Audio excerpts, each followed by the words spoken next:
Bryan Kohbergers' hidden essay reveals a plot to walk free. Tonight, Cobberger behind bars plotting his jailhouse exit.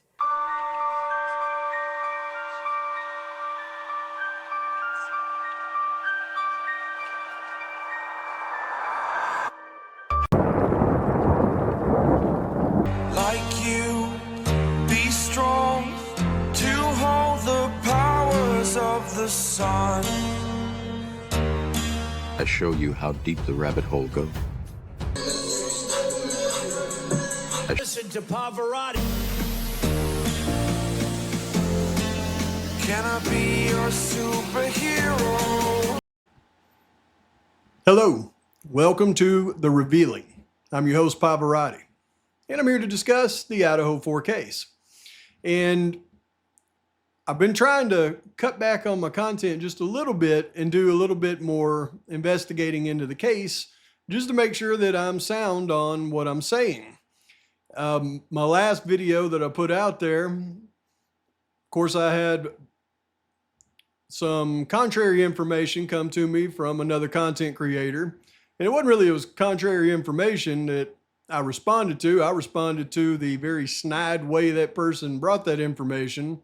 And the reason behind it was because they want to push a, frat narrative, and that's all good and well. If people would find information though and just not be so snide about it, maybe I would look at it a little bit closer and take it into consideration. But that's not what happened. So I had to do what I had to do. But it was actually a healthy exercise because I have had time to take further information that they brought and do a lot more looking into. And it turns out that I may have been, even though I was correct on what I was discussing, I may have been incorrect. And I now have, because of that situation, a much better grasp of things in this case. And I'm going to bring it to you in this one because my goal is always just simply to try to get as close as possible to the truth. And the truth is not an easy thing to uncover in a case like this because there are some very strange inconsistencies and coincidences when you go down rabbit holes. But I'm going to try to clear all that up in this video. In fact, in this video, I'm going to try to clear up one of the most perplexing things in the entire case, which is, why do they think Bryan Kohberger could have been one of the assailants in the case? And I think I've nailed down why the investigators in the case really believed that Bryan Kohberger could have been an assailant. And it certainly wasn't because of DNA on a knife sheath, but it's because once you follow the progression of the investigation, what they tried to tie Cobberger to pretty much lets the cat out of the bag of who they believe the real assailants were. And they were simply just trying to tie Cobberger into being a conspirator. That's where I'm at in this thing. And I'll show you why I feel like that in this video. I've dove deep, I've dove hard, and I'm going to bring it all to you in succinct order. Now, remember, a lot of times when I do videos, I'm trying to do them from different perspectives. In this video, this is by no means what I feel like is what happened in this case. But I am going to bring what I feel like the investigation, what the investigators actually believed happened in this case. And I think it's pretty clear. I mean, after I've gone through every one of the ISP docs, MPD docs, again, keeping in mind everything we've researched up to this point, and things are starting to become even more clear. I've got a pretty good idea of what happened in this entire case now.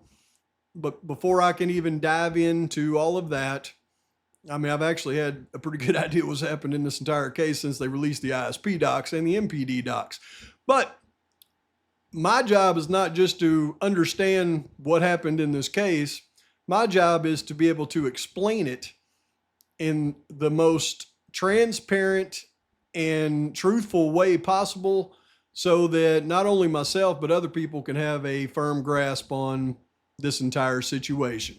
That's my goal. So with all that being said, we're going to dive into what I believe was the investigators' perspectives on this case and what led them to believe that Bryan Kohberger could have possibly been one of the assailants. investigators' perspectives. Let's dive into a lot of info, shall we? I think he went in there targeting one person and this spun out of control. Have you ever kind of thought about that? And Jeanette, that's certainly a very reasonable hypothesis. And I know that's something that we've talked about, that the investigators have talked about.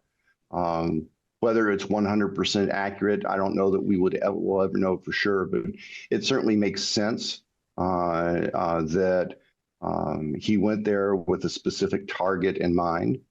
And it makes sense under the circumstances of what happened, escalated beyond what he'd planned. And I think, unfortunately, that's why at least two of the other victims ended up being killed. He went there with a specific target in mind, escalated beyond what he'd planned. At least two of the other victims ended up being killed. You got to love when old Levy just inadvertently got Bill to spit a little bit of truth in the midst of all of the BS that he was trying to generalize. She said there he had to go there with just one target in mind and things escalated, right? And what did Bill say? Well, yeah, that could be it. But, we believe he went there with a target in mind and things escalated. And that's why two of the other individuals ended up being unalived. So what did he inadvertently say? Yeah, there was two in the house that was targeted, two that were collateral. And it doesn't take a rocket scientist to figure out what two were targeted. The one upstairs and the one downstairs, and the other two that was with them, as we've said from the beginning, was collateral. It was Maddie and Xana that was the targets. Bill knows it. He just inadvertently admitted it right there, because if one of the young ladies upstairs was the target, then he would have said three of them inadvertently would have lost their lives for no reason. But he didn't. He said two of them. And it wasn't Maddie and Kaylee as the target. It was Maddie and Xana. We all know it. He knows it.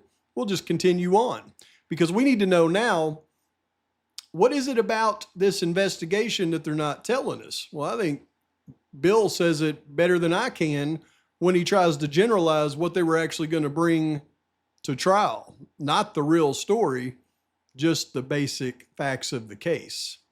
What is your working theory, Bill, about this crime and why he did this? I mean, you have to have some type of working theory. I mean, juries like to hear stories. You have to tell the jury a story. So what was your working theory here about why Bryan Kohberger went to King Road that night, and who specifically he was targeting? Well, Anjanette, at going into trial, we really weren't going to be proposing a working theory like you just discussed. Our focus was on the evidence showing that we have these horribly murdered young people, and the evidence that proves beyond a reasonable doubt that the defendant is the one who was responsible for it. The lack of the backstory is something that we have to factor in. It's not an element of the crime. It's not something the jury will be asked to decide on, but human nature is such that if they get distracted by that, they could start creating questions in their own mind that had nothing to do with whether or not the defendant was guilty. So our approach at trial really was going to be much like what we did when we were in court on July 2nd, when the guilty plea entered, and the factual summary of our evidence, that was going to be the trial. So now we know, just like he said at the sentencing hearing when he regurgitated the modified version of the probable cause affidavit. That's what they were going to bring to trial. That was going to be their whole case. So going back to the old probable cause affidavit should tell us everything that we need to know in relation to everything we now know with all the released police reports. The thing that's missing in everything, though, are those missing FBI reports that I believe has the truth in those. We'll talk about that another day. Well, let's get into what really happened in this thing. Well, here's my working theory of what I believe their actual working theory was. I believe that they believe they had 3 suspects. I believe they actually believed this in their investigation. They had suspect number 1, suspect number 2, and suspect number 3, who was driving a car. Now, as we go through this, the reason I believe they had narrowed it down to these 3 suspects is because the one that I believe that they believe to be suspect number 1, there is police reports talking about them. There's video footage of them, but there isn't any police reports clearing the suspect or showing a follow-up investigation into them. And I find that to be the most suspect thing. And that includes both of these 2. And the only one that they have any type of investigation into is the one they believed was Bryan Kohberger in the car. And let me further explain. But one thing is for sure, all of these individuals were investigated to the hilt by the Idaho State Police Department. I've showed you to where they've even followed up and had suspicions about this one. And this one, along with likely her boyfriend and one other individual I still haven't been able to put my finger on. All the rest of them were cleared. And even this one and the other one, they got their DNA, they got their fingerprints, they got everything. So they cleared them as being a perpetrator. So all these people that people want to continue to try to say, or well, this is the crime here. Y'all can believe that all you want. And there'll always be some people that'll bring information to you that'll insinuate that. But in reality, none of these people committed the crime. So, and that's my final word about that. However, who they really believe their suspects to be, I will show you now. The first suspect is undoubtedly the person that they have on video walking up through Linda Lane past the dumpster at 3:15. And that person then is seen on the 1320 or 1330 Linda Lane camera walking down these steps right here across the parking lot here. And then we have a police report that says they were later seen walking to this dumpster and doing something at 3:20. There isn't a police report that mentions this person again. And considering that they believed anybody in this area at this time frame that was either driving a vehicle or walking to be a suspect or at least a person of interest to be cleared, and there's never another report discussing who this person was. However, there are other reports discussing who the likely person is, and I will be going over those in the future, but it is my firm belief now that they believed, I'm not saying I believe it, but they believed that the dumpster guy was actually Kopaka. And I'll save that information for a future video, but I firmly believe, not me, but the investigators firmly believed, in my opinion, that Kopaka was dumpster guy. And we will continue on from there because now we've got the second suspect that I believe they believed and I believe is the main suspect in the case, and that is Mr. Mowich. And he is undoubtedly, in my opinion, gun rack guy, and I believe it was the law enforcement's opinion as well. Now, here's where things get a little bit sideways, where they got it wrong, and I got it wrong, so I can see why they got it wrong. Now, here recently, I've had a run-in with another content creator about potentially who Mowich's son was. I said it was quite possible that his son was a guy named Jackson Schneider who lived in a number 43 here in these apartments. And that it looked like Mowich, according to the police report, had come out of those apartments, walked across the parking lot here, and through the middle of the Queen Road apartments right towards the King Road residence just prior to when they believed the crime happened. Now, the back and forth could have been a lot friendlier and it could have been a lot more helpful if that person would have just said, hey, I think you're wrong on this. I think it's something else. But no, they didn't. They came at me condescending with some information that I already had vetted that I knew wasn't true. So I made a video calling it like I see it. Well, she came back with a video showing another kid that could be Mowich's son. And I have no reason to believe that that's not the case. I mean, all she showed was a picture of a Facebook post with a name. no other receipt other than that, but it did get me to looking into this a lot deeper, and not because of their receipt that they produced with no receipt really with it, but because of one thing that I did discover in my long deep dive into this subject that tells me that that person that I believed was Mawich's son is likely not because of the age. But let me show you what they showed us, and then I'll show you why my feelings changed on the matter. All right, so they brought up this LinkedIn post for this young man, and then they went down and condescendingly said, well, you know, he was in high school. Look, all you have to do is look at the LinkedIn, and it shows he was in high school. Look, till 2023 in Freeman High School up there in Spokane.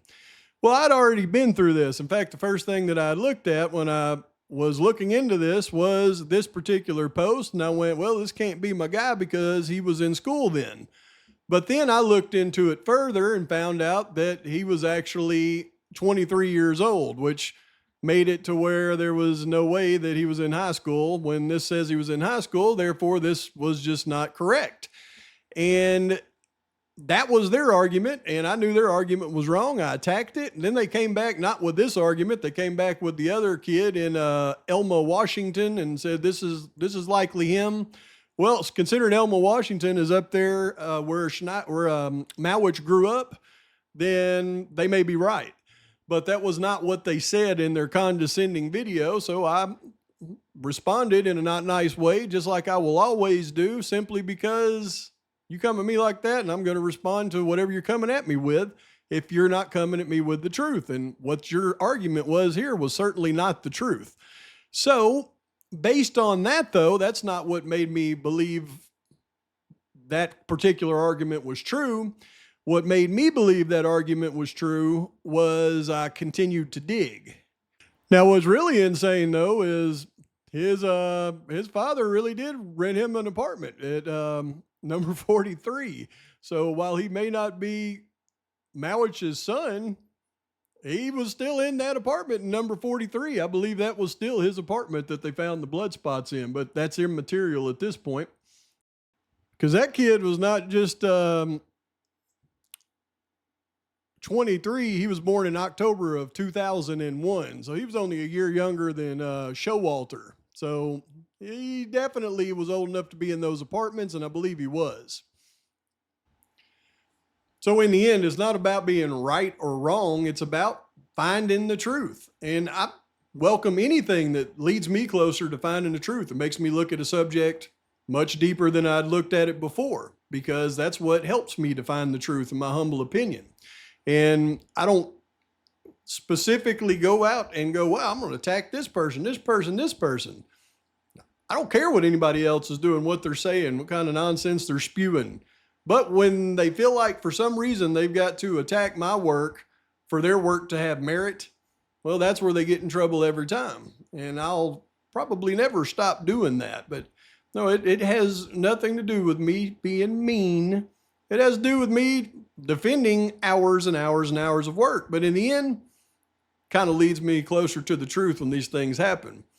Because the thing that made me finally understand that that probably wasn't Mawich's son was all that additional work that I did to figure out the birth date and year of that particular young man, and then match it up to what I originally looked at that sent me in the direction of looking at him anyways. And that was the birth date of the young man or young woman, that was a young man definitely, that owned the silver car that they were trying to identify who was driving the night of the atrocity. And he said his father in Lewiston had a key. Obviously, this wasn't Mawich's son that said that, because the birth dates don't match up on the police report. So absolutely, I went in the wrong direction, but it made me look at it a lot closer. Now I understand what really happened in this situation. I got to share it with you. Okay, so this is going to be Dumpster Guy as he walks through. And you're going to see him come walking right here. Pay close attention. Right here he is. You see him just clearly. He walks to the end of this bush right here and walks down And then he's going to be walking around the back of the cars. We'll see him. Here he comes right here past this car. There he goes. You can see him pretty clearly. And then he continues to walk around. And he'll finally walk in between the apartments right here. Where's he at? Right there. You see him? There he goes. But it's important to remember this spot right here. So when you're walking up to that spot from this direction, you'll see that the cars are lined up and they end right here. And this is the spot where you actually see dumpster guy walking down. And right here is important as well as you come through those bushes. But right here is where you see dumpster guy walking down from 1330 Linda Lane down to the bottom. So see him right here. He's walking at the end of this bush. He turns right and he walks down right at the end of that railing. So right here. And this is key because we never see gun rack guy walk down that way. But what I'm going to show you is gun rack guy most certainly is not coming out of a car down here like I previously thought, because there's no more cars after this spot right here. Gun rack guy is going to walk. Oh, wait a minute. This is dumpster guy again. He walks around, walks down right past that bush, comes around, walks through the Queen Road apartments. Then we know he continued on to the dumpster at 1112 on the other side of the King Road residence. Listen to this.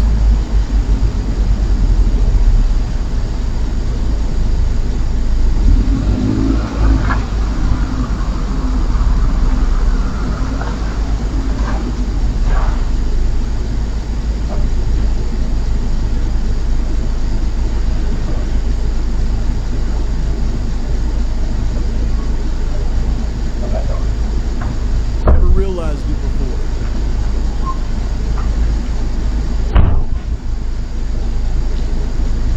Gun rack guy. He just pulled up in that silver car, I believe, just to the right of the camera.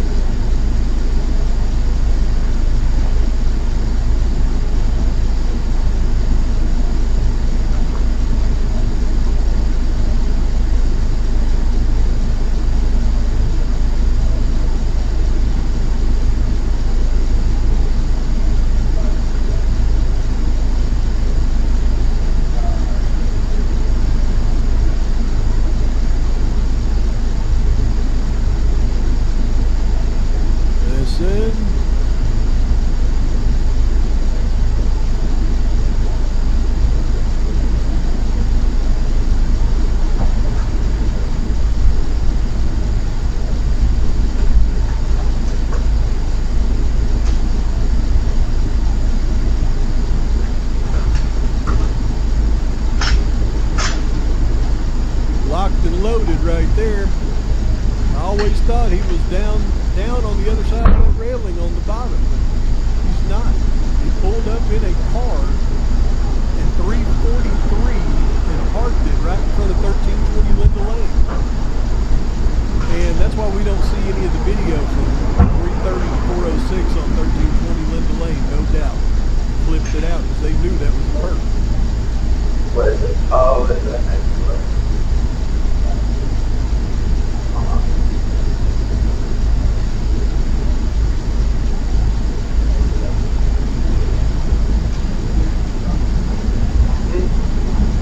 Yeah.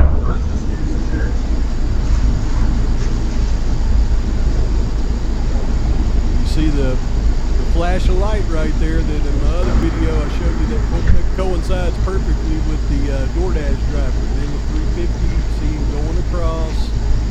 And I'm going to show you in the police report how I know that is a perp, how law enforcement knew it was a perp. That's Mowich, y'all. So that vehicle was parked in one of these spots right here. And he gets out after he racks his gun and he just eases his way all the way to the apartment, and he eases around that apartment and down the embankment and out the other side of that bush. He didn't walk to where we saw the dumpster guy walk. He did it a lot more sly. and then he comes across and he disappears going towards the King Road residence as law enforcement denotes in their report. And we know that after 406, there's no other vehicles pulling out. So we got video of all that. This is the first time you see a vehicle pull out, and it just happens to be, as you can see right there in the reflection, a vehicle that's in the exact same spot where that vehicle we just heard pull up would have parked. So he's gonna back out and to the left, which tells me he's parked across from that, facing the 1320 Linda Lane. See how he pulls out? Now he's gonna pull out. This is more than likely either a vehicle containing the gun rack guy or the vehicle the gun rack guy pulled up in anyways. Now here's another part that I think is key. When it pulls back a few minutes later, it's going to pull back into that exact same spot.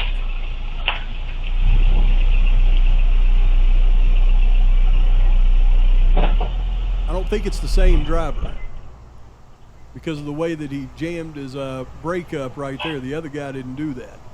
But he's going to get out, and he doesn't walk to the Queen Road apartments. You can see, and Outcast pointed this out for me, but you see this light? This is him. This is just a reflection of his light. He's walking down these sidewalks right here to the 1320 Linda Lane apartments right over here.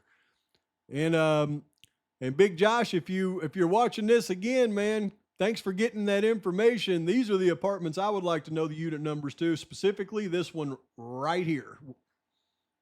So then back to this report. This is how I finally realized that I did have the wrong person, but not the wrong report. On December 16th, 2022, and remember what this report was about. Federal Bureau of Investigation Task Force Officer Gideon Roberts interviewing the following subjects regarding the unalivings, but it's identifying owners of similar vehicles observed on security camera footage. So when they're talking about the security camera footage, vehicles that are similar, vehicles that we're seeing on security camera footage, is going to be in and around the King Road neighborhood.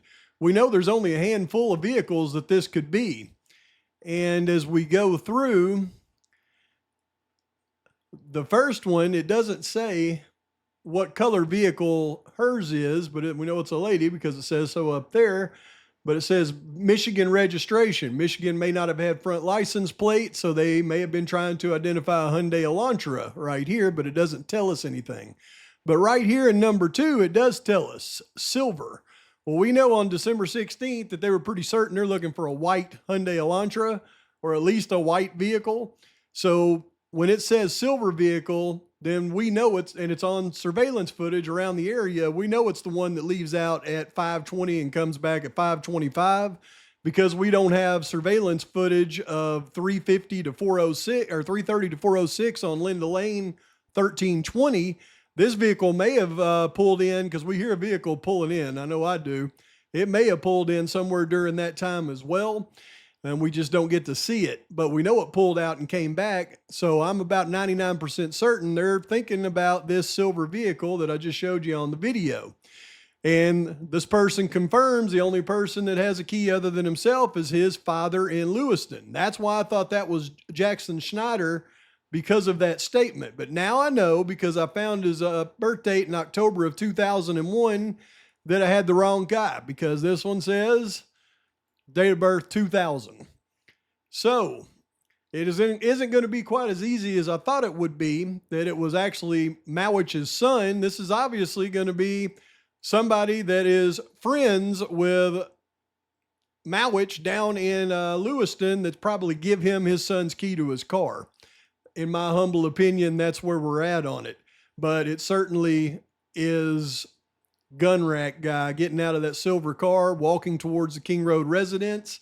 And now I know where the police were right and where they were wrong in their next report.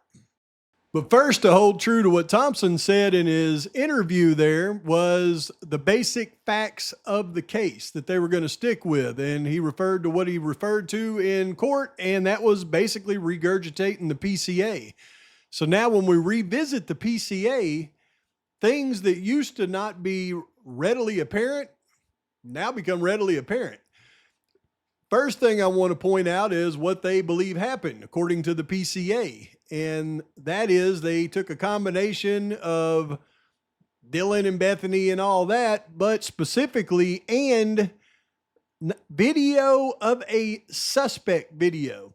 So this was always cryptic to me because I thought it should say video of a suspect vehicle, but it doesn't say video of a suspect vehicle. It says video of a suspect video. As described below, leads investigators to believe the unalivings occurred between 4 o'clock and 4:25 a.m. Now, this also always perplexed me and many others like me because we know that the suspect vehicle they say is Bryan Kohbergers couldn't have parked before 4:08. And if that's the case and they clearly witnessed it on video, then why would they put 4 a.m.? Well, it's real simple because they believe based on video of a suspect video that this crime started at 4 a.m. and they believe it ended somewhere around 4:25. And that's point number one. As you start to read this now, though, it's just, it totally looks different, even though it's the same because of everything we know. As part of the investigation, an extensive search, commonly referred to in law enforcement as a video canvass, was conducted in the area of the King Road residence. This video canvass was to obtain any footage from the early morning hours of November 13, 2022, in the area of the King Road residence and surrounding neighborhoods in an effort to locate the suspect or suspects or suspect vehicle or vehicles traveling to or leaving from the King Road residence. Now, at this point in time, you would think that they would have it generalized to suspect vehicle, no S, and they would just leave out suspects because they never show a video of Cobberger doing anything, right? But they don't. They leave this in there cryptically or maybe not so cryptically. And this video canvas resulted in the collection of numerous surveillance videos in the area from both residential and business addresses. I have reviewed numerous videos that were collected and have had conversations with other MPD officers, ISP detectives, and FBI agents that are similarly reviewing footage that was obtained. Well, I contend in this statement, they're pointing out the truth right here. They're looking for video of actual suspects or an actual suspect or suspects, meaning outside of a vehicle, or a suspect vehicle or vehicles traveling to or leaving from the King Road residence. And they believe the crime started at 4 a.m. What does that tell us when we go to this report? See, it's this part of this report that is really important, because this is specifically talking about gun rack guy. And now we know, based on what we just looked at, what they got right and what they got wrong. But it's clear what they thought. I returned to MPD and was notified by Detective Vargas, who was reviewing security camera footage provided by the owners of 1320 or 1330 Linda Lane, whichever you want to say, of possible footage of someone walking by the cameras at 350, that's a gun rack guy, on 11/13/2022. I have reviewed numerous videos that were collected and have had conversations with other MPD officers, ISP detectives, and FBI agents that are similarly reviewing video footage that was obtained. FBI identified suspect vehicle. ISP detectives were looking at videos with him of gun rack guy walking across the parking lot, specifically ISP Detective Vargas. I watched the film with Detective Vargas. The cameras show the parking lot of 1330 Linda Lane, which is situated directly south of 500 Queen Road. Number could be 32, 52, whatever number it is. I'm waiting on a guy to draw me a schematic that actually went out there. Appreciate you, brother. The frame captures a portion of the 500 Queen Road parking lot in front of that number, but does not capture the apartments themselves. The area of 500 Queen Road, that apartment number, is also much darker than the 1330 Linda Lane. The video is infrared and it's thusly displayed in black and white. But at approximately 3:50 on 11/13/2022, per the timestamp on the video, a figure clad in dark clothing can be seen walking from the building which houses 500 Queen Road. Can be seen walking from the building. So this is where they got it wrong, at least initially. I don't know how long they had it wrong because they didn't release footage of 3:30 to 4:06 on 1320 Linda Lane, so we can't see that car driving up. And I gotta think that's not a coincidence. But they had this guy walking out of those apartments. So that's what I thought he did as well for a long time. I thought he actually came out of a car for a long time. And then their statement here made me believe he came out of that apartment. But looking at it close now, I know where he came from, and he came from that car just to the right of the parking lot. So that's where they got it wrong. And the video, let's see, per the timestamp on the video, a figure clad in dark clothing can be seen walking from the building, which leaves the frame of the video as the figure enters the sidewalk area between the two other apartment buildings at 500 Queen Road. The terminus of this sidewalk is immediately east of 1122 King Road. What they're saying right there is the terminus of the sidewalk that goes in between the two Queen Road apartments, the terminus, the end, is right here directly east of the King Road residence. They knew this was one of their assailants heading towards the house. The figure is not captured by the cameras any further. So what they're saying is when he goes this way towards King Road, they never see him on the cameras again. That should tell us something right there about what they believe happened to this guy after the atrocity. But there can be no mistake. This is their suspect number one. This is why their time frame is, what happened? Why their time frame is 4 a.m. to 4:25 a.m.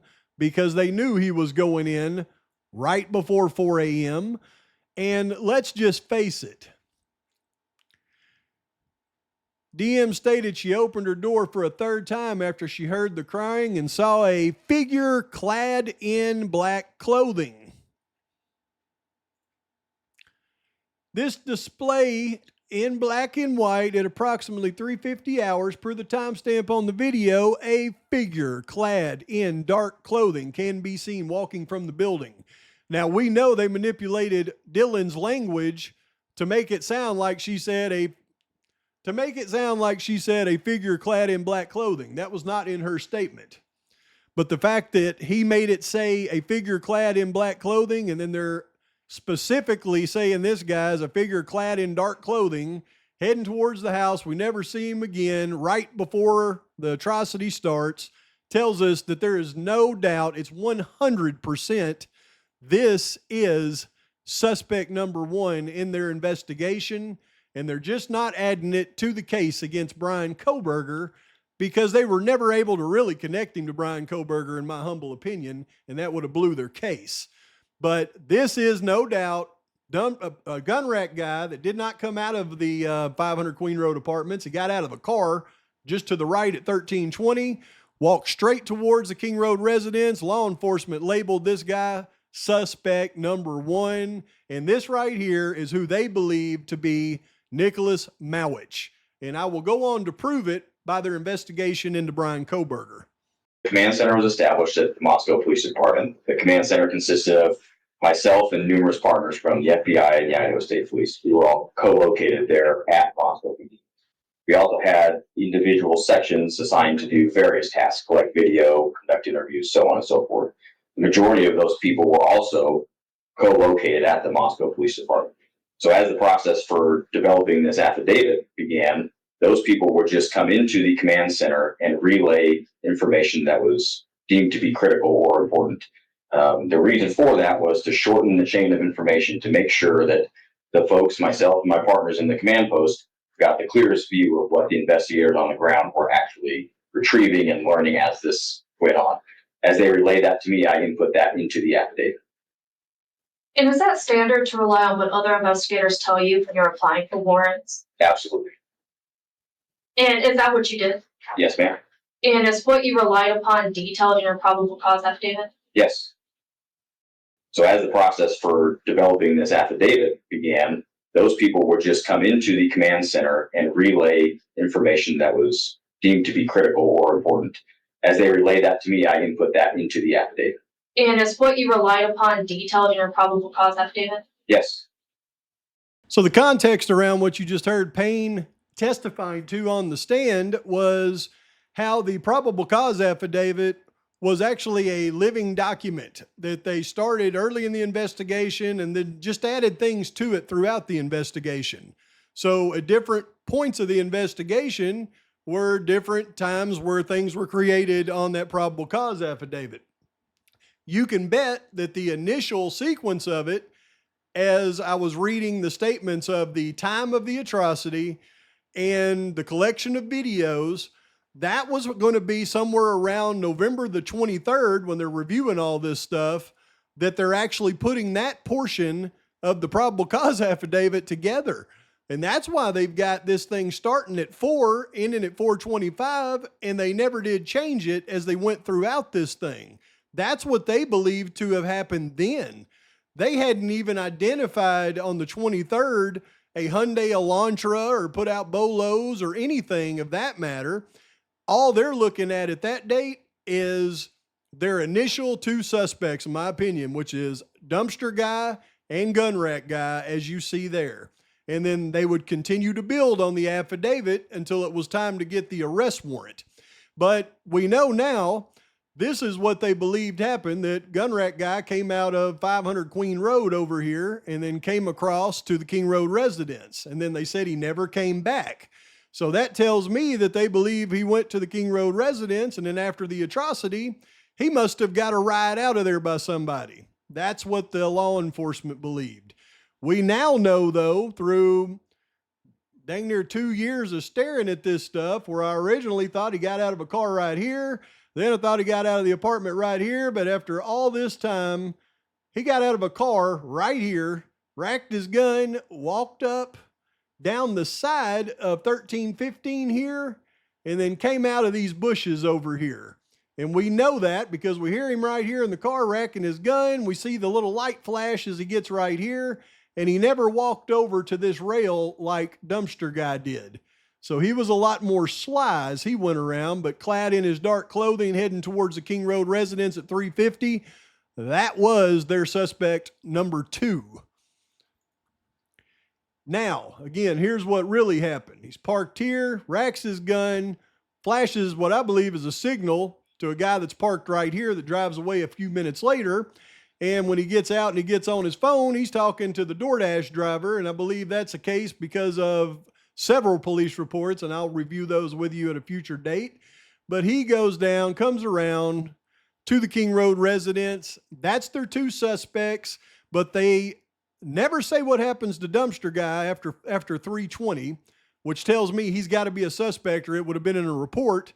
And this is the last time they mention this guy, which they clearly have this guy as a suspect, as I just showed you.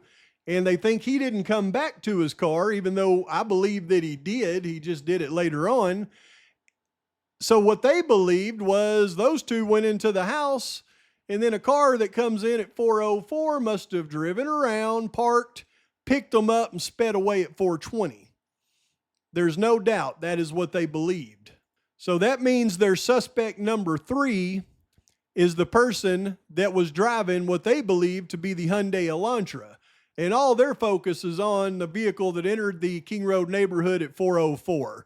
Even in the probable cause affidavit, now that we've learned so much about the first 3 passes of the vehicle, when I go back to the probable cause affidavit and I read what they actually had in there about those first 3 passes, it is mind-boggling how simple it was, and mind-boggling how they wanted to avoid those first 3 passes, probably at all costs, but they still put them in there for some reason. So, just like Thompson said, we're going to follow the progression of the investigation and the facts of the case, which he calls his probable cause affidavit. And we're going to follow the investigation timeline of Brett Payne, as he says it's a living, breathing document.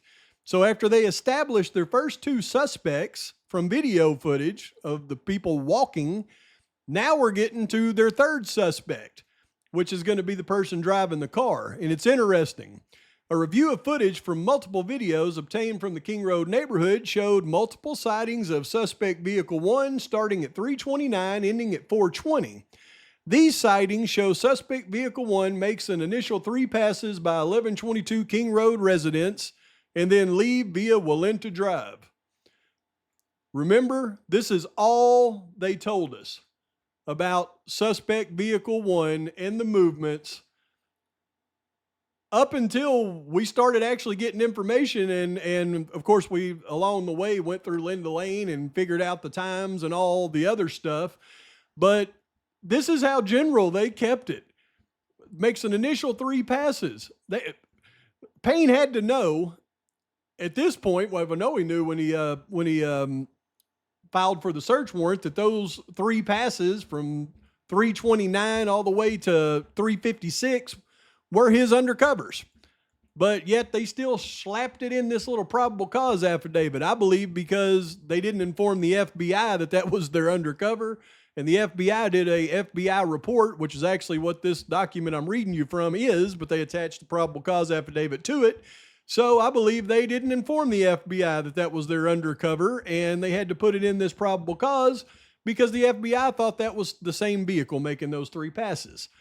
Based off my experience as a patrol officer, this is a residential neighborhood with very limited number of vehicles that travel in the area during the early morning hours. Well, we know that turned out not to be true. Upon review of the video, there are only a few cars that enter and exit this area during this time frame. Well, we now know that's a lie. Suspect vehicle 1 can be seen. This is where they put all the focus, though. They always have, of the 404 pass. Suspect vehicle 1 can be seen entering the area a 4th time at approximately 4:04. It can be seen driving eastbound on King Road, stopping, turning around in front of 500 Queen Road, number 52. Well, that told me that I was wrong on 51 apartments in the King Road or Queen Road apartment complex, like all the dang apartment sites tell me. But the fact that they actually list King Road number 52 tells me that when you look at those Queen Road apartments in the corner, I know that there's a unit, 2 units, a unit, 2 units, and a unit. And then on the back, there's 4 units. I know this unit is 51 because I actually could see the door, but now I know that this unit right here is 52. So I did have those numbers wrong, and thank goodness I got a guy that's going to write down a schematic of those things for me. I mean, it took me a long time to even put together what I put together. When suspect vehicle 1, anyway, he turns around, and I thought that was interesting that they actually list 500 Queen Road number 52 in the probable cause affidavit. But then he goes on to say suspect vehicle 1 is next seen departing the area of King Road residence at 4:20 at a high rate of speed. Suspect vehicle 1 is next observed traveling southbound on Walenta Drive. And this is where I think it gets really interesting. And this is where the living document comes into play, because this is what they believed that suspect vehicle did at this point in the investigation. I believe they did not alter this until after they got Bryan Kohbergers' name. And when you go through and it says, based on my knowledge of the area and review of camera footage in the neighborhood that does not show suspect vehicle 1 during that time frame, I believe that suspect vehicle 1 likely exited the neighborhood at Palouse River Drive in Conestoga. Palouse River Drive is at the southern edge of Moscow and proceeds into Whitman County, Washington. Eventually, the road leads to Pullman, Washington. Pullman, Washington is approximately 10 miles from Moscow, Idaho. Both Pullman and Moscow are small college towns, and people commonly travel back and forth between them. So this is what they believe, that Cobberger left out with those other 2 assailants, went down to Palouse River Drive, went this way, and then followed the back roads back into Pullman. But later on in the investigation, when they get Kohberger's name, for some reason, Payne decides to alter this part right here and makes it no longer relevant. And why he does that, I think, is key to knowing who they believe the real suspects in this investigation are. So again, at that point in the investigation, in his living, breathing probable cause affidavit, this is what he said they believe: that suspect vehicle pulled out, went south on Walenta, came down Conestoga, he said, to Palouse River and headed towards Pullman on Palouse River Drive, which would have taken him this way. And a larger map, based on what he said, coming back into Pullman, would have taken the vehicle down, around, and back up into Pullman. That's what they believed at the time. At that time, they did not have Kohberger's name provided to them by the FBI. And I want to note that once they did get Kohberger's name provided to them by the FBI, that this right here just went completely out the window, and they provided this map instead in the probable cause affidavit. As you can see, this map doesn't look anything like the map that he was describing originally in the probable cause affidavit. The map that he was describing was the vehicle not going this way, but the vehicle going this way and coming down and back up. Now, all of a sudden, he's got this big, long thing. And I think that's going to be key to determining who they felt like their real suspect in this case was. And when you guys find out the name Bryan Kohberger, I mean, Ashley, what's your thought? I mean, obviously, it's like, okay, he's a Washington State University criminology student. He's at home in PA for the holiday or whatever. But I mean, just no connection that you guys could determine whatsoever to these kids. Yes, when we heard the name on December 19th, at that point, that's really all we had was a name. And it was a new name. It was a name I'd never heard before. No one on our team had ever heard before. But we knew that he was a Washington State University student. And we knew that he drove a white Hyundai Elantra. And from there, the investigation really, it was able to take off from there. So they get Kohberger's name on December 19th, and then Ashley Jennings says, well, we just figured out that he was a Washington University student and he drove a white Elantra, and then the investigation took off from there. What in their mind made them think their investigation was taken off from there? Because as we have broke it down, it seemed like they didn't add anything else to the puzzle. But I believe in their mind they did. And I believe the footprints of that are in the probable cause affidavit and some obscure police reports.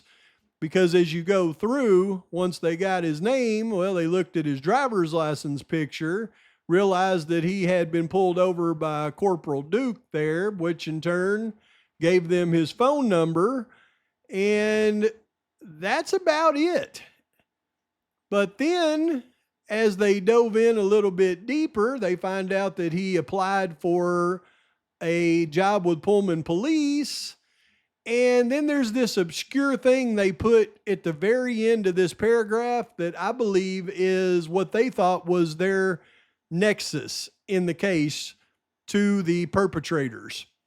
And that was the fact that Cobberger had posted a Reddit survey, which can be found by an open source internet search. The survey asked for participants to provide information to understand how emotions and psychological traits influence decision-making when committing a crime. Now, everybody looked at this and they thought, well, this is just his studies. And that's exactly what it was.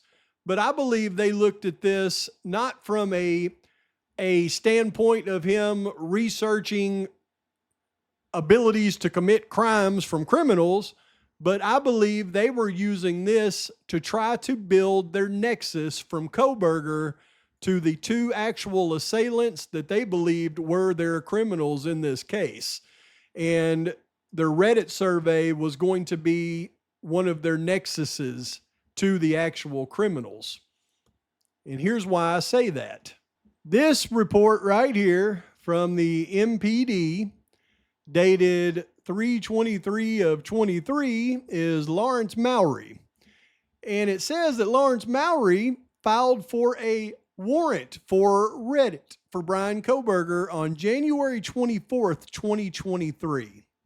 Remember this date, y'all.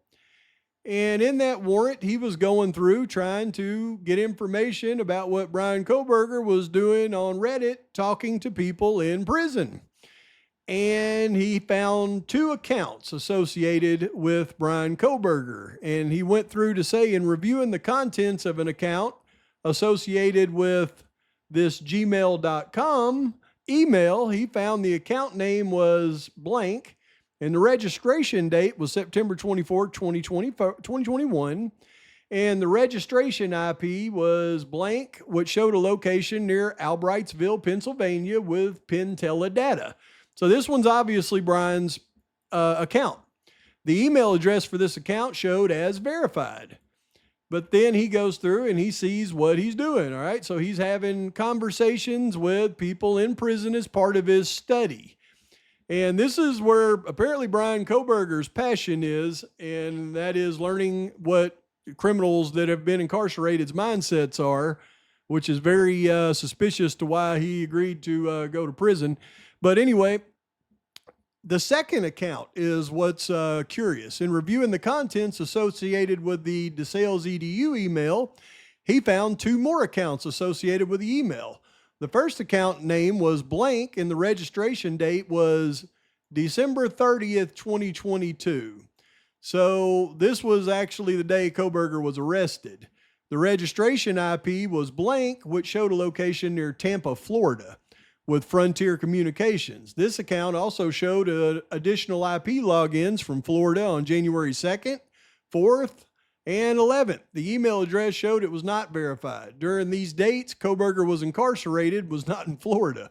Well, this information, I believe this account was a fake account. And he'll just go on to continue talking about that, showing Kohberger's survey posts, and then it just kind of regurgitates the same things over and over. But what's important right here, I believe, is this date.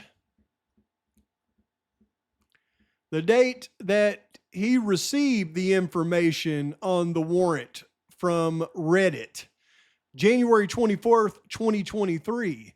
That means before this date, they only had assumptions. And what was their assumption?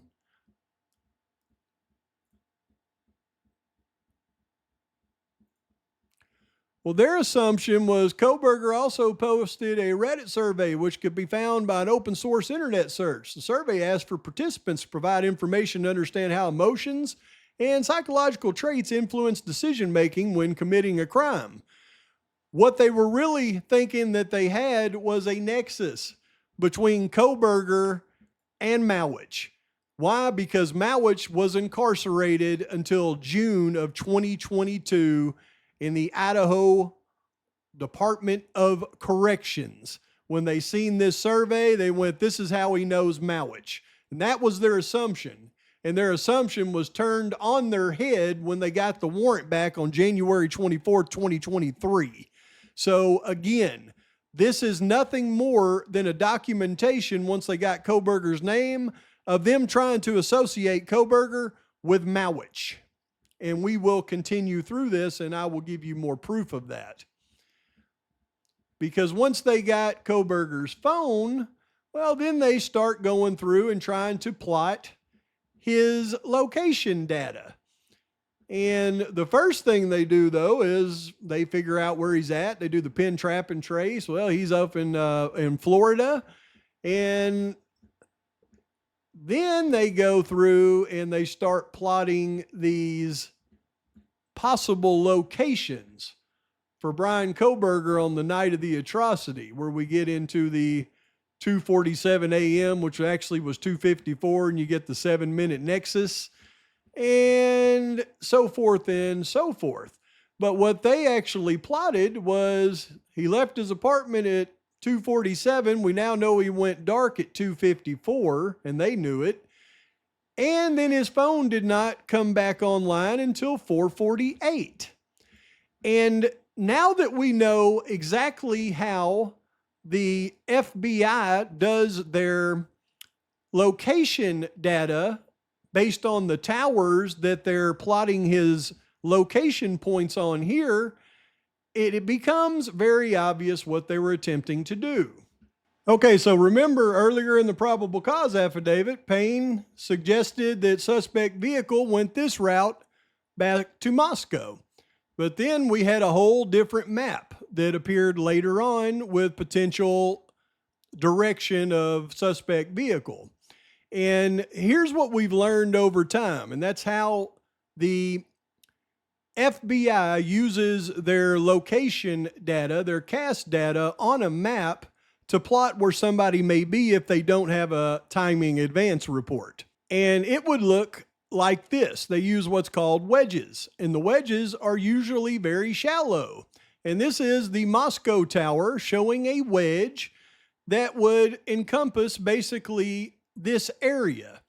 Now, the way it works is this tower has a coverage area of roughly this entire area right here. Without a timing advance report, there's no way to determine the distance from your cell phone to that tower. So that means if your cell phone is anywhere in this general area, it's going to show up on their cast report in this area, but there's no way for them to really tell the difference from you being right here, right here, right here, or right here, or right here, or anywhere. So basically they have this coverage area. They know your phone is in that area, and then it's up to them to plot where they believe that you are. Now, earlier, Payne said that he thought the vehicle had done this. What we believe is Kohberger's coming back from Huawei Park this way, which means his phone would have shown up right in this area somewhere on this road at 448, and that's him returning back to his home. But what Payne did was very interesting and I believe very telling, because what Payne did was say that his phone likely reported back to the network at 448 somewhere north of Genesee and south of Blaine, Idaho. And then he goes on to say, then it went to Genesee and then across to Uniontown and back up. But there's really no reason for Payne to suggest that Kohberger was north of Genesee and south of Blaine and then in Genesee, because there's no data that actually shows that to be true. And originally he thought that Kohberger's car went this way, so he could have easily plotted Kohberger on that same path that he discussed earlier in the affidavit, but he didn't. Why is that? Well, because now they're doing something different. Now they're trying to create a nexus between Kohberger and Mowich. And let me prove that to you. Are you testifying that Mr. Cobberger did not use Highway 95 south of Moscow on November 13th? I'm testifying that there are various routes that a person could take south of Moscow, to include Highway 95. There are also several others. Which one does your map depict?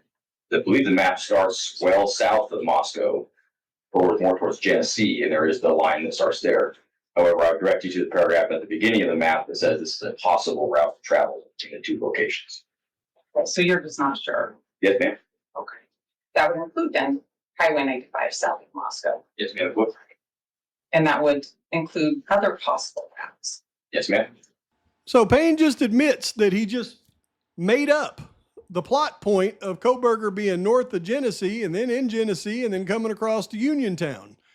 I mean, he literally admits it on stand, and Taylor Claret makes him clarify. So you don't know where he was in there. You could have been up here. He could have been over here. He could have been over here. He says, yes, that's right.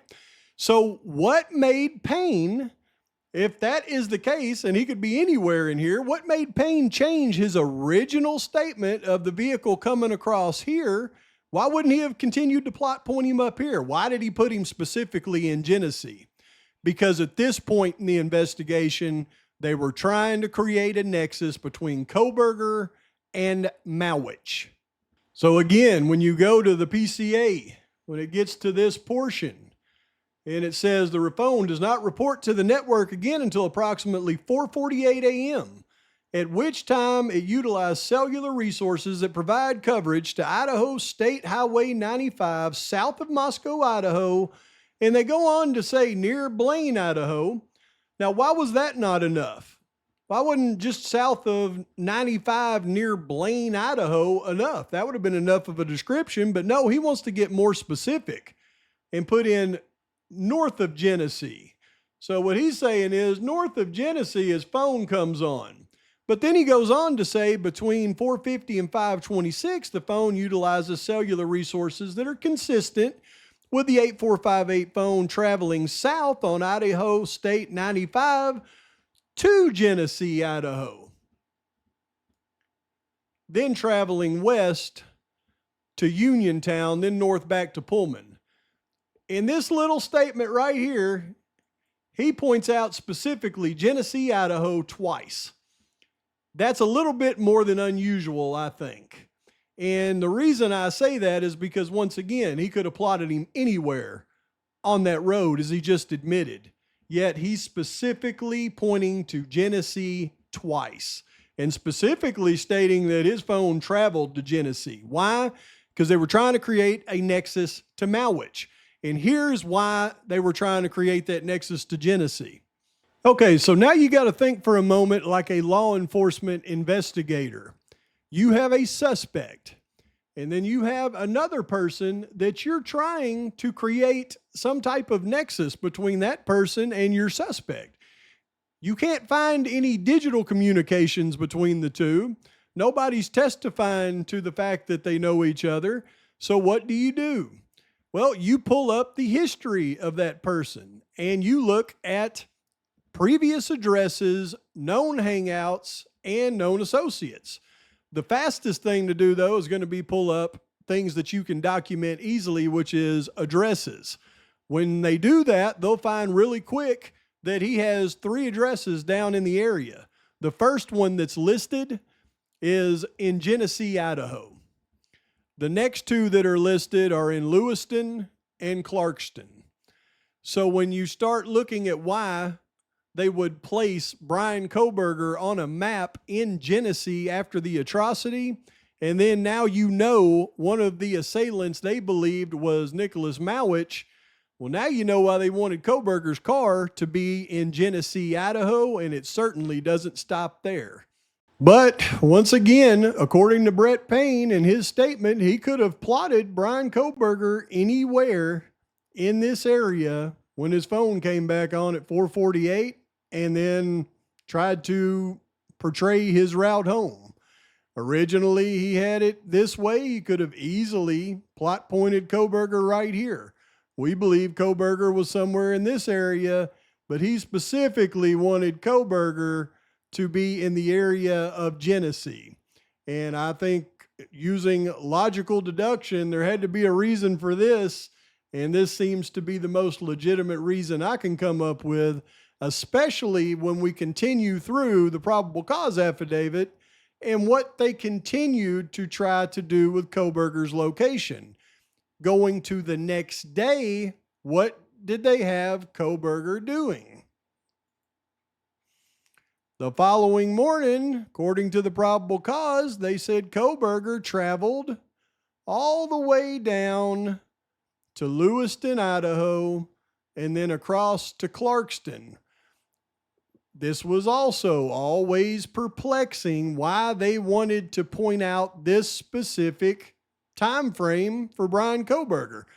They had his historical cast records for 6 months prior to the unalivings and probably up until the time of his arrest after the unalivings.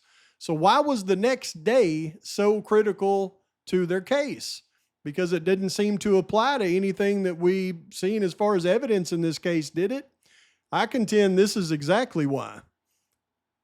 They wanted Kohberger plotted coming into Lewiston by way of Highway 95, and then it would be across the river here into Clarkston, where they would have him on video in the grocery store and then on video at Kate's Cup of Joe Coffee here in Clarkston. Why is that important? And some clues I think are left in the probable cause affidavit that tells us why it was important to them. Of course, then they go into this part where it says further review indicated the 8458 phone utilized cellular resources on November 13th that are consistent with the phone leaving the area of Kohberger's residence at 9 a.m. traveling to Moscow. Specifically, it utilized cellular resources that would provide coverage to the King Road residence between 9:12 and 9:21. The phone next utilized cellular resources that are consistent with the phone traveling back to the area of the Cobberger residence and arriving to the area at 9:32. Now, then they give below is a depiction, not to scale, the possible route taken based off cellular site locations. Now, what do they show? Well, they show, once again, the Genesee trip right here, not his trip the next morning. And they specifically don't draw a map for his trip the next morning. And I've heard people specifically ask why they can't see video footage of Cobberger returning to the King Road residence the next morning. And you will never see that video footage because it doesn't exist. I've shown in the court record many, many times where Cobberger actually went to an ATM machine in Moscow, never went near the King Road residence, and they even dropped video footage that they originally had saying it was his vehicle early that morning on camera footage at the A&W Root Beer gas station. Well, they later dropped that evidence because they knew it was false. So he never went to the King Road residence. He went to the ATM, and it's in the state's record that he did that. So you'll never see that video. However, investigators found the phone did not connect to a cell phone tower that provides service to Moscow on November 14th, but investigators do not believe the 8458 phone was in Moscow on that date. Now, this one is kind of curious because they've never answered this question on November 14th of how his phone connected to that tower, but he was never in the area. But a lot of people got this confused with this. They did insinuate he went back on the 13th, but for some reason, this November 14th trip, they didn't believe his phone was in Moscow. So they must have had him somewhere else. They've never told us. But as we continue to go through this, efforts to determine if he stalked any of the victims, right? And then they go to his 13 prior trips. We later find out that was mostly going to Target. But they specifically wanted to put this in there for really no evidentiary value, if you think about it, unless you're thinking about it from the perspective that I'm explaining it. Further analysis of data provided showed the 8458 phone utilized cellular resources on November 13th, consistent with the phone traveling from Pullman to Lewiston, Idaho via US 195. At approximately 12:36 p.m., the phone utilized cellular resources that would provide coverage to Kate's Cup of Joe coffee stand, located at 810 Port Drive in Clarkston. Surveillance footage from the U.S. Chef store, located at 820 Port Drive, Clarkston, Washington, and adjacent to Kate's Cup of Joe, showed a white Elantra, consistent with suspect vehicle 1, drive past Kate's Cup of Joe at a time consistent with cellular data from the 8458 phone. At approximately 12:46, the phone then utilized cellular data in the area of the Albertsons grocery store at 400 Bridge Street in Clarkston, Washington. Surveillance footage obtained for Albertsons showed Cobberger exit the white Elantra, consistent with the suspect vehicle at approximately 12:49. Interior surveillance cameras showed Cobberger walk through the store, purchase unknown items at the checkout. Nope. Now we know through the record that he purchased a 6-pack of Starbucks coffees and leave at approximately 1:04 p.m. Cobberger's possible path of travel depicted below, not to scale. Now, before we look at this map I'm about to show you, I do need to point this out. What do they say right here? He came into Lewiston on Highway 195.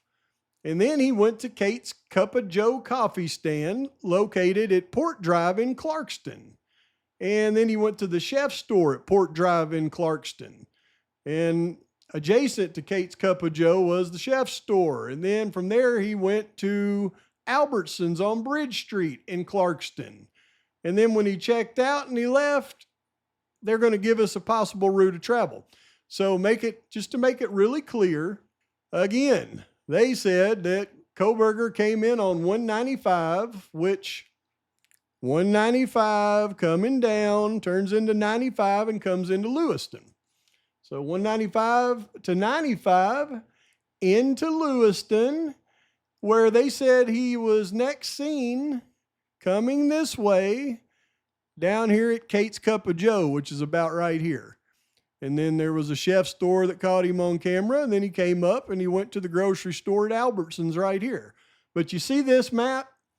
What they depicted in their verbiage was him coming across the river and coming straight over to here. So the map that we look at when they show his path of travel should look just like this. Shouldn't have any deviation. He come in on 195 and then he went over here. But I contend that's not what it's going to look at. Well, it's not what it's going to look like. And I have a reason why it's not looking like that. Because just like I showed you, if law enforcement was trying to create a nexus, they're going to go to known addresses. And when you look up known addresses for Malwich, one's going to come up number 1 in Genesee. But his current address that he lived at the time was, I believe, the one in Lewiston down here, but he also had one in Clarkston. And when you plot these addresses on a map, and then you look at the path of travel and why they were placing Cobberger in these areas at the time, it becomes abundantly clear what they were trying to do. You see, Malwich's address in Lewiston would have been just south of the road right here. And then he also had an address there in Clarkston as well, again, just south of Albertsons over here. And when you look at the map where they have him going across, they've got him going down, then they have this arrow coming back like he was going right to his house. And there's even arrows over here that show him going south of the road, even though it's not in their description. You see, when we look at this map and we make it larger, they don't have him just driving in, coming down and going across and going to the store. They have him coming down and for some reason going south, then coming back up, then going across, and then it ends facing this way, where Malwich lives right here and his other address is right here.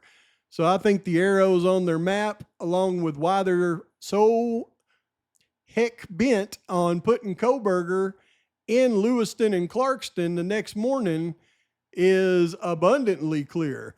And then if you remember videos that I've done in the past, you'll also remember that Brent Kopaka's girlfriend, Miss Zagalo, actually lived right here in Clarkston, just a street or two over from the address for Malwich.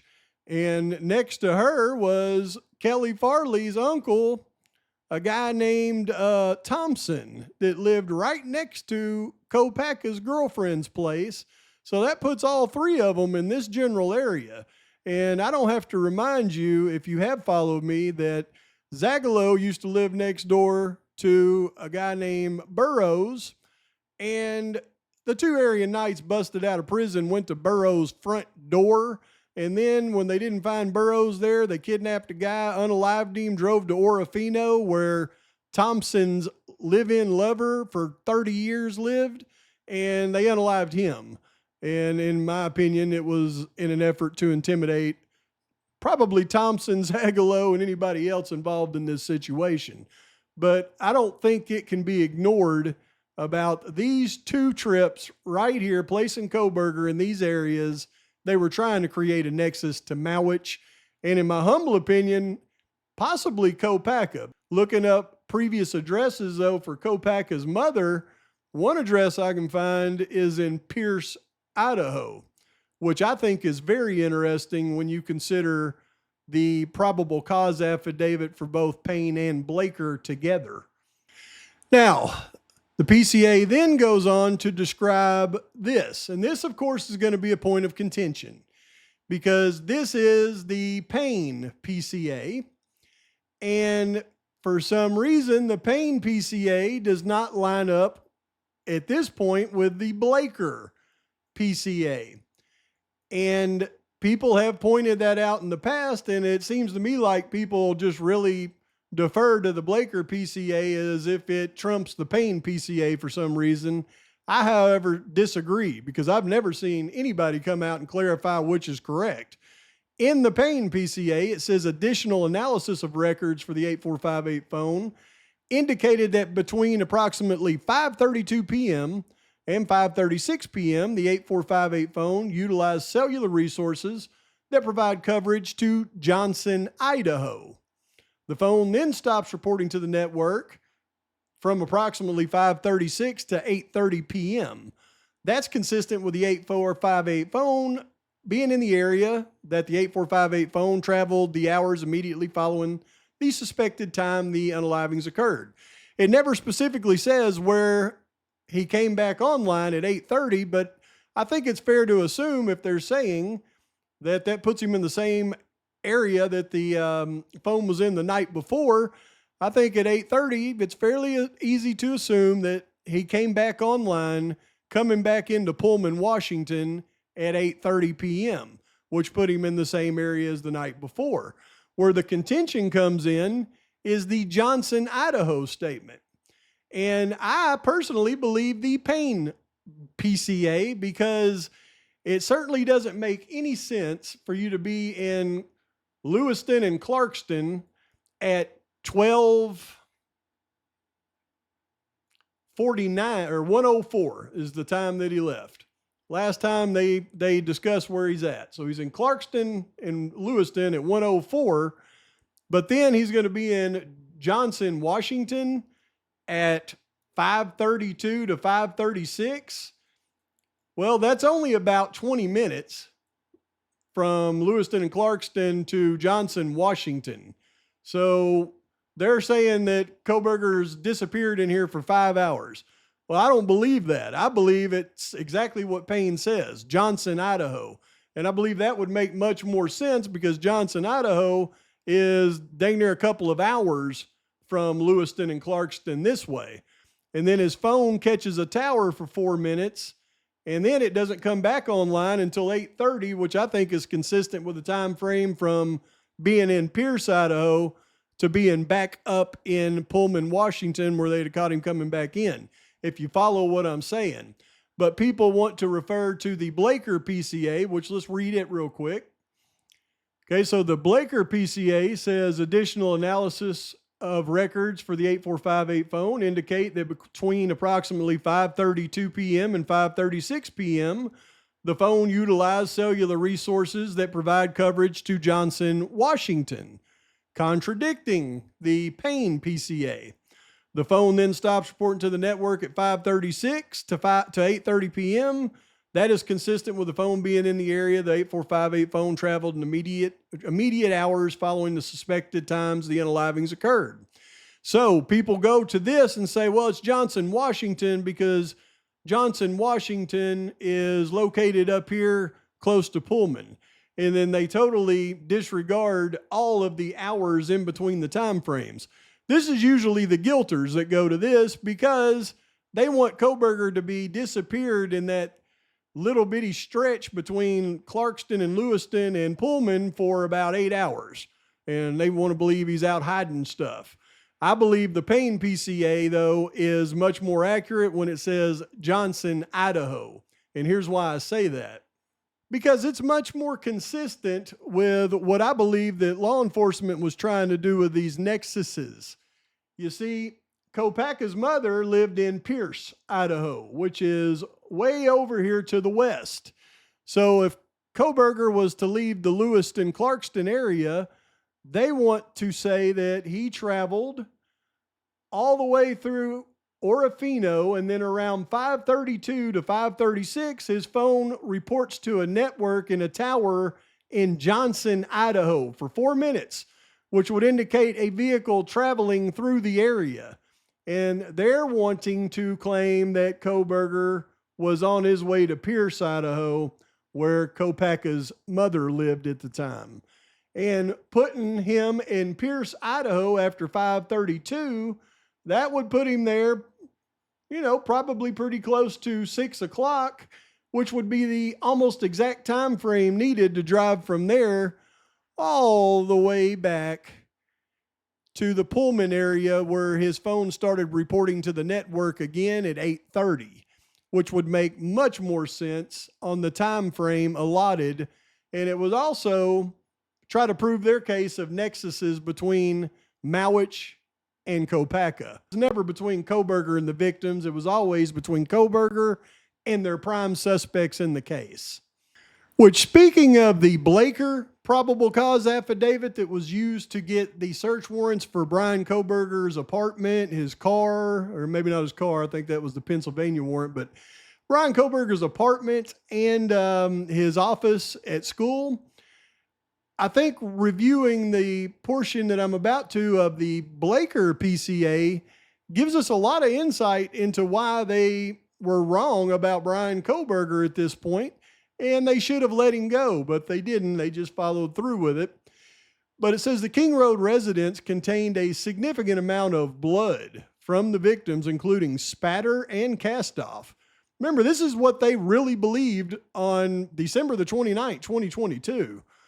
Bloodstain pattern resulting from blood drops released from an object due to its motion, which, based on my training, makes it likely this evidence was transferred to Kohberger's person, his clothing, or shoes. Based on the locations of the suspect vehicle and the 8458 phone immediately following the unalivings, it is probable that Kohberger went home to his residence at 1630 Northeast Valley Road. At that time, it is likely he still had blood or other trace evidence on his person, clothes, shoes, including skin cells or hair from the victims or from Gonzalez's dog. It's likely that some trace evidence was transferred to areas in his apartment through contact with the items worn during the attack. One likely location for the clothes, mask, shoes is that he was wearing during the attack would be his residence. Well, I believe Kohberger is visiting his family in Pennsylvania over the current school break at WSU. I believe he intends to return. I believe he intends to return for the start of the next semester. Well, if at this point you believe that he was fired, Blaker, and by being fired he would lose his funding for his scholarship, then why would you believe he intended to return for the start of the next semester? Because at this point you haven't even seen inside of his apartment or anything. This is the warrant that you're trying to obtain to see those things. So I expect his belongings to still be in his residence. Why would you expect that if you knew he was fired? And why would you expect that if he was fired, that he would not continue being a student and he committed an atrocity and ran to Pennsylvania? Why would you expect him to return and his belongings to still be in his residence? Contradictory facts, y'all. To date, we have not recovered the weapon used in the unalivings, which would indicate that he took it with him from the scene. Based on my training, that weapon will likely contain trace evidence on it, such as blood or skin or hair from the crime scene.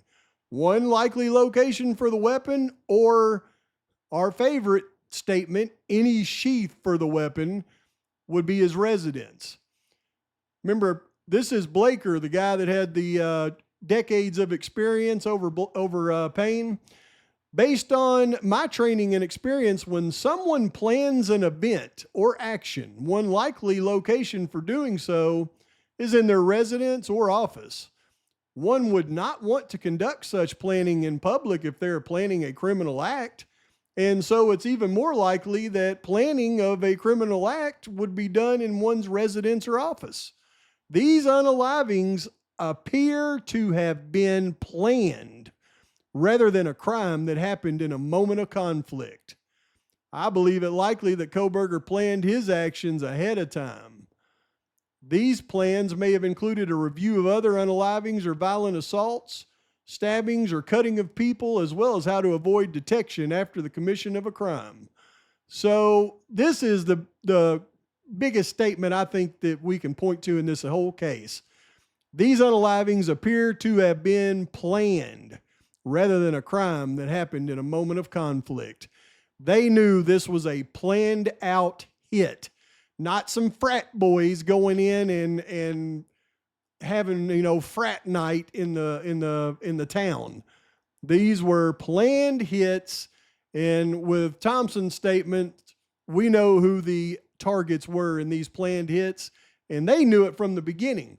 But the fact that he put all of this in his probable cause affidavit to get a warrant for the Cobberger residence and his office, and the fact that they found absolutely nothing, should have merited a release of Bryan Kohberger, not a grand jury indictment and prosecution.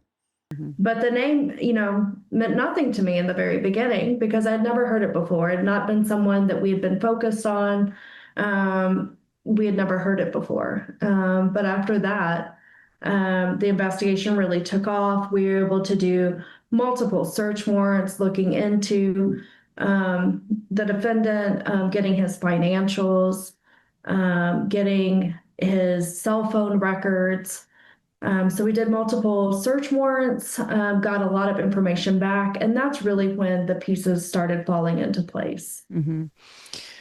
What is your working theory, Bill, about this crime and why he did this? I mean, you have to have some type of working theory. I mean, juries like to hear stories. You have to tell the jury a story. So what was your working theory here about why Bryan Kohberger went to King Road that night and who specifically he was targeting?